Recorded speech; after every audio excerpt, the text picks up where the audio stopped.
Aujourd'hui, je réponds aux questions que vous me posez le plus souvent sur YouTube, sur Instagram, à droite, à gauche, et vous allez voir, il y a des questions qui sont très surprenantes. Je vais faire le maximum pour répondre à toutes ces questions, donc restez bien jusqu'au bout de cette vidéo. Découvrez votre programme avec IG, partenaire officiel du GK Trading.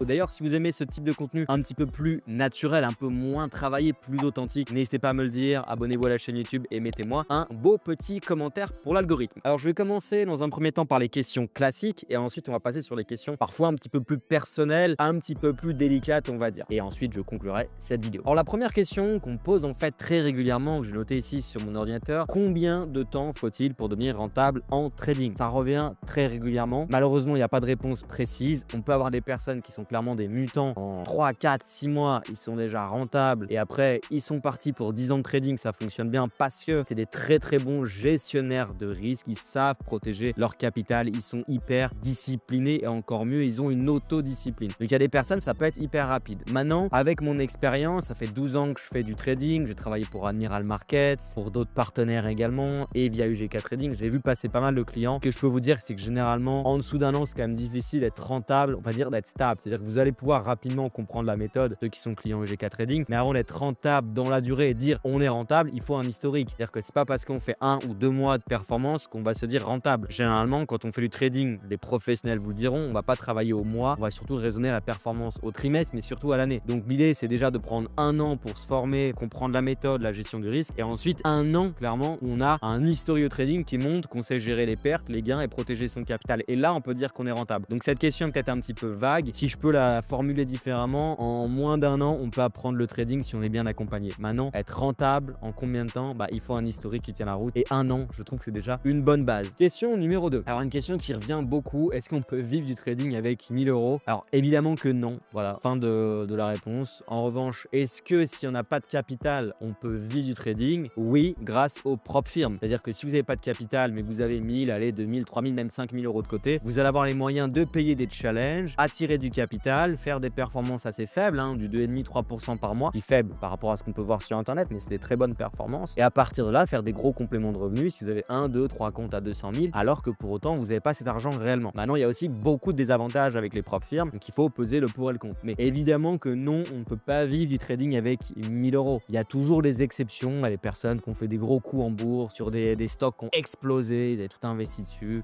ou par exemple sur des cryptos, etc. Mais c'est de l'ordre de l'exceptionnel. Et quand on a 1000 euros, en revanche, on peut commencer le trading en conditions réelles, mais on raisonnera en pourcentage. Mais l'avantage avec 1000 euros, la plupart du temps, sur la plupart des brokers, on n'est pas sous-capitalisé. Ça veut dire qu'on peut gérer le risque. En revanche, investir moins de 1000 euros, on n'y va pas. Alors, quelle est justement la performance mensuelle la plus réaliste? Qu'est-ce qui est réaliste en termes de performance? En fait, ça va dépendre évidemment de votre capital. Si vous avez un petit capital, vous pouvez vous permettre de prendre plus de risques parce qu'au final, votre risque est simplement lié à votre déposit. C'est-à-dire que si vous avez 1000 euros, vous perdez 1000 euros, c'est pas la fin du monde. Donc, évidemment, on pourra se permettre de prendre un petit peu plus de risques sur des petits comptes à 5, 10, 15, 20 000. En revanche, sur des comptes beaucoup plus importants à 1, 2, 5, 10, 20 millions, le risque il va être beaucoup plus faible qu'un compte à 100 000 par exemple. Et donc, moins on prend de risques, moins on fait de performance. Vous voyez ce que je veux dire? Donc, c'est aussi simple que ça la réponse. Ça dépend de votre capital. Maintenant, pour donner une réponse sur un capital, un trader particulier qui a 100 000 euros, déjà faire entre 3 et 4% par mois, c'est déjà très bien. Ce ne sera pas le cas tous les mois. Et sur les plus petits comptes, on peut chercher à faire un petit peu plus, mais encore une fois, ça ne sera pas tous les mois. Et c'est amplement suffisant en réalité pour gagner de l'argent, encore une fois. Quand on a un capital qui tient la route, on a des propres firmes qui permettent de générer des payouts qu'on réinvestit sur le broker. Ensuite, on va investir dans de l'investissement en bourse plus traditionnel. On se crée un écosystème complet et on peut assez rapidement en réalité vivre de la bourse. Ça, c'est une réalité. Alors, quelle est la meilleure stratégie de trading? Pareil, c'est une question qu'on me pose. Qu'est-ce que tu penses du SMC, ICT, Ishimoku, etc. J'ai déjà fait une vidéo sur le sujet, sur le Smart Money Concept. N'hésitez pas à la regarder. Je vais parler moi de ma méthodologie. Je trouve ce qui marche le mieux, surtout pour l'immense majorité des traders, y compris des personnes qui se lancent, c'est ce qu'on appelle le day trading. Parce que le day trading, c'est du trading dans la séance, c'est agressif, mais sans être autant agressif que du scalping. On va rentrer et sortir hyper rapidement et payer beaucoup de spread pour pas grand chose. Comme ça que je le vois, même s'il y a des personnes qui font très bien du scalping. Ne m'attaquez pas dans les commentaires. Je trouve que le day trading, c'est un style qui est intéressant parce que c'est entre le scalping et entre le swing. On est entre les deux. Donc c'est pas mal. Et en termes de stratégie, moi je vais vous recommander ce qu'on appelle les stratégies de tendance. On va capter des fortes tendances. Trading directionnel. Sans chercher les stratégies outil miracle avec des milliards d'indicateurs, de systèmes, etc. Ça doit rester simple et encore une fois, c'est la gestion du risque qui fera la différence. Alors, il y a une question pareil qui revient souvent, c'est la question 5 si je dis pas de bêtises. Est-ce que je dois quitter mon travail pour me lancer à fond dans le trading? La réponse est oui. Attention, parce qu'on parle me lancer à fond dans le trading. Si vous voulez vous lancer à 100% dans le trading, à fond dans le trading, c'est la question qu'on m'a en l'occurrence posée, bah évidemment qu'à un moment donné ou à un autre, il faut quitter son travail. Maintenant, est-ce que c'est intelligent de le faire? Tout un autre sujet. Ça va dépendre de votre matelas. Est-ce que vous avez un matelas financier qui vous permet de voir venir, j'allais dire même pendant les 5 ans à venir? Si c'est le cas, bon bah voilà, vous pouvez vous permettre de le faire. Maintenant, si on veut se lancer à fond dans une activité, il faut être à 100%, 200%, 3000%. Demain, vous voulez devenir le meilleur footballeur, bon bah vous allez faire du foot toute la journée, matin, midi et soir. J'exagère à moitié. Vous voyez ce que je veux dire? Bah évidemment, en trading, c'est la même chose. Donc, vous lancez à fond, bah vous allez devoir quitter votre travail. Maintenant, ce que je vous invite à faire, moi, c'est pas de vous lancer à fond, c'est de faire ça en parallèle de votre activité. Et même, moi, ce que je vous dis, je fais du trading depuis 12 ans, j'ai d'autres sources de revenus, que ce soit le GK Trading, que ce soit l'immobilier et d'autres choses en parallèle. Et donc, j'ai pas que le trading, parce que aussi, quand on a que le trading en revenus, psychologiquement, c'est pas évident. Donc voilà, moi, je vous invite à garder votre job, quitte à diminuer petit à petit l'horaire de votre job actuel et ensuite faire un peu plus de trading et faire, si vous voulez, cette transition-là, mais pas faire tout du jour au lendemain, sauf si vous avez la possibilité de le faire. Maintenant, j'aime bien répondre de manière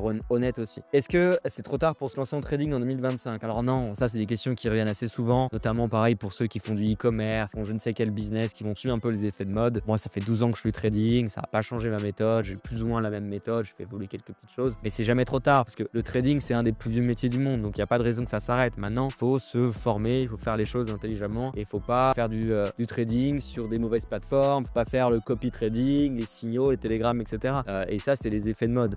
Donc, faut juste rester sur des choses sérieuses tout simplement et il n'y a pas de problème. On peut faire du trading en 2025. Même avec l'arrivée de l'IA, ça changera rien parce que quand on fait du trading, il y a toujours la psychologie humaine. Donc, ça changera rien sur le côté psychologie humaine. Il y a toujours de l'argent réel derrière qui appartient à des humains. Donc, il y aura toujours cet aspect psychologique. Alors, ça changera l'IA, pas mal de choses sur la manière de faciliter votre gestion du risque. Alors, il y a une autre question qui est assez intéressante. Pareil, une question qu'on me pose très souvent. Dois-je apprendre l'analyse fondamentale quand je veux faire du trading? Alors oui, l'analyse fondamentale, c'est important. Ça vous permettra de passer au niveau supérieur. Maintenant, à l'inverse de ce que je peux voir sur Internet, on peut trader sans analyse fondamentale. C'est réel et il y a plein de personnes qui vont faire des vidéos pour taper dessus, dire non, c'est impossible. Il y a certaines exceptions, on peut trader sans les fondamentaux. Il y a des backtests qui le montrent que rien qu'avec le prix, on peut sortir son épargne du jeu et gagner de l'argent. Maintenant, effectivement, c'est mieux de mettre en place de l'analyse fondamentale. Donc, est-ce que c'est obligatoire? Non, mais très sincèrement, ça va être un filtre en plus, l'analyse fondamentale, comme ça peut être le cas de la tendance, comme c'est le cas de regarder les marchés asiatiques. Donc, ce filtre-là, il faut le prendre. Donc, moi, je vous invite à le faire. Mais oui, il y a quand même des personnes qui gagnent sans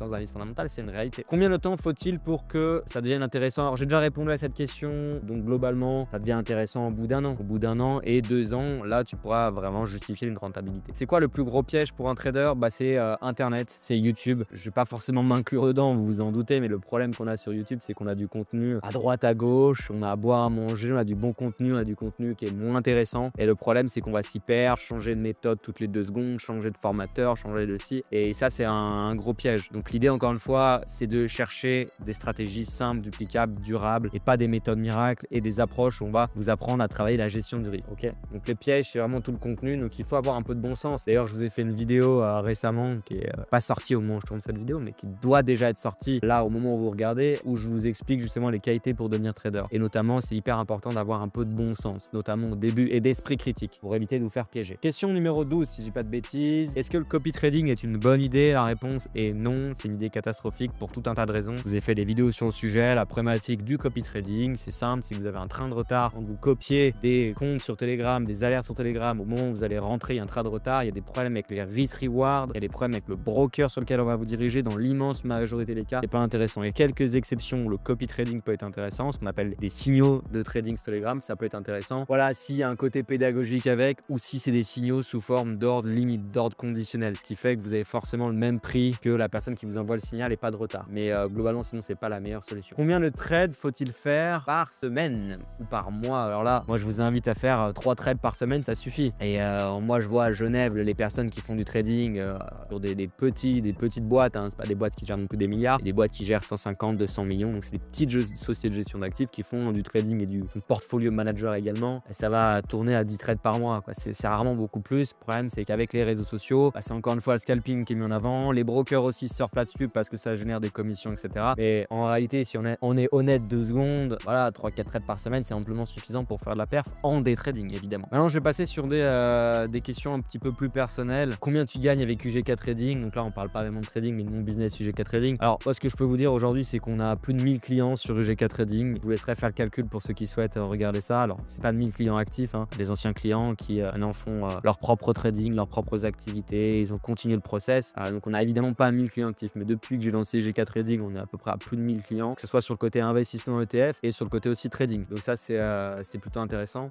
Donc ça reste une activité quand même rentable, on va pas se mentir. C'est aussi pour ça que je fais les vidéos sur YouTube, je vais pas m'en cacher. Beaucoup de gens sur internet qui vont dire moi je fais des vidéos YouTube uniquement pour le plaisir, uniquement parce que j'aime aider, et derrière ils vous vendent un service. Non, moi j'aime le faire, c'est une évidence que j'aime le faire, mais j'aime aussi l'argent que ça va me rapporter, ce qui me permet aussi d'être plus serein dans mon trading, dans mes autres activités. Ça reste une source de revenus en fait en plus. Donc voilà, je vais répondre de manière détournée parce que vous le savez, sur la chaîne, je parle très peu d'argent. Je vous ai jamais dit combien je gagnais sur les marchés financiers, j'ai jamais voulu faire le malin dans des vidéos lifestyle, et vous avez le droit de le faire, hein, ceux qui font du contenu par rapport à ça. J'ai jamais dit regardez, je trade avec tel capital. Sachez une chose, c'est que sur internet, il y a aussi beaucoup de bullshit. Il y a beaucoup de personnes sur les réseaux qui vont vous dire je trade avec 2,5 millions, je trade avec ci, je trade avec ça. Mais c'est que du fake, c'est que du démo. Moi, j'estime que j'ai pas besoin de prouver, c'est pas ma façon de faire. J'ai mon expérience, j'ai travaillé en institution, j'ai été conseiller d'investissement financier, je gère mes entreprises ici. Voilà, vous me faites confiance, vous me faites pas confiance, mais j'ai pas envie de rentrer dans le jeu de l'argent, du lifestyle. Je suis là pour faire du contenu pédagogique. Ça plaît ou ça plaît pas, et je suis pas là pour plaire à tout le monde. Donc voilà pour ma réponse un peu détournée. Alors justement, la deuxième question qui revient souvent aussi, y compris par les personnes qui s'intéressent à mes services, tu fais encore du trading ou tu gagnes juste avec ta formation? C'est vrai que mon trading, il a quand même diminué, non pas par rapport à mes revenus liés à UGK Trading, c'est juste que aujourd'hui, moi, je vais chercher à faire plus de qualité que de quantité par rapport à ce que je faisais avant. Donc je vais faire beaucoup moins de trades, et là, y compris par exemple sur la période d'été, je trade pas, je vais juste faire peut-être un peu de swing trade ou d'invest. Mais mon trading, je considère que je dois être focus et je veux pas faire des milliards de trades, j'ai pas envie d'engraisser le broker, j'ai surtout envie de faire de la qualité et pas payer des milliards de spread. Donc je vais faire de la qualité et pas de la quantité, donc j'ai un petit peu diminué mon trading,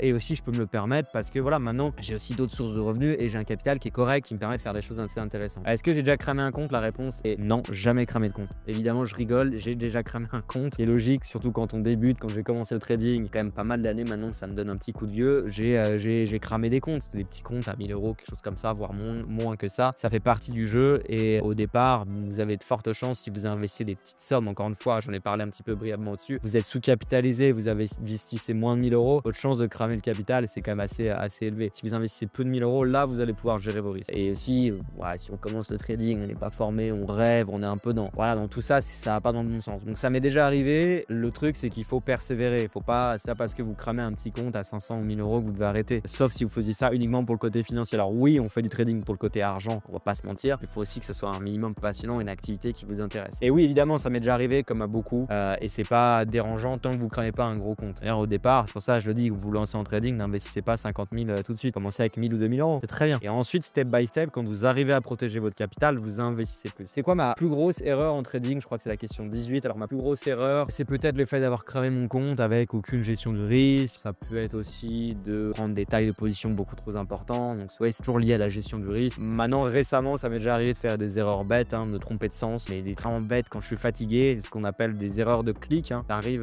même aux meilleurs. Je considère pas que je suis le meilleur, c'est l'expression, vous en doutez, mais ça arrive à tout le monde, même aux institutions financières. On peut faire des erreurs, les petites boîtes notamment. Pour la petite anecdote, j'ai un ami à moi qui bosse dans une société où il est opérateur de marché, donc trader à Genève. Il a fait une grosse erreur, il devait exécuter un ordre pour un client, il s'est trompé dans le volume, il a mis un volume extrêmement faible et il devait acheter pour le compte d'un client, donc c'était plus du courtage trading, on va dire, du sales trading, et si on l'a explosé, il a fait une perte de dingue, et au final il y allait mais qu'avec un volume ridiculement faible, et donc ça fait hyper mal ce genre d'erreur. Ça aurait pu être aussi favorable, l'action elle serait cassée la gueule et il aurait pris un peu petit volume, donc la perte aurait été bien limitée, le client aurait été content. Mais bref, ça peut arriver à tout le monde, des erreurs, on se trompe sur le volume, on se trompe sur tout ça, donc encore une fois, je pense que c'est plus intéressant de faire de la qualité et non de la quantité, ce qui va limiter ces risques-là. Pourquoi tu as décidé de devenir trader? J'en parlais juste avant, c'est pour le côté financier, j'ai toujours été attiré par l'argent, j'ai toujours voulu avoir, surtout au-delà du côté argent, ma liberté. Pour moi, le trading, c'était le côté libre, on fait le trading, voilà, on gère son emploi du temps, on peut entre guillemets trader où on veut. Maintenant, il faut garder quand même des bonnes conditions, un beau bureau, des beaux écrans, je pense que c'est important de pas trader à la plage ou comme vous voyez à Dubaï avec le téléphone, on trade, non, ça marche pas. Mais moi, c'est surtout la liberté qui m'a attiré dans le trading, et après tous les films qu'il y a eu autour du trading. Je vous parle pas du Wall Street qui n'existait pas à l'époque,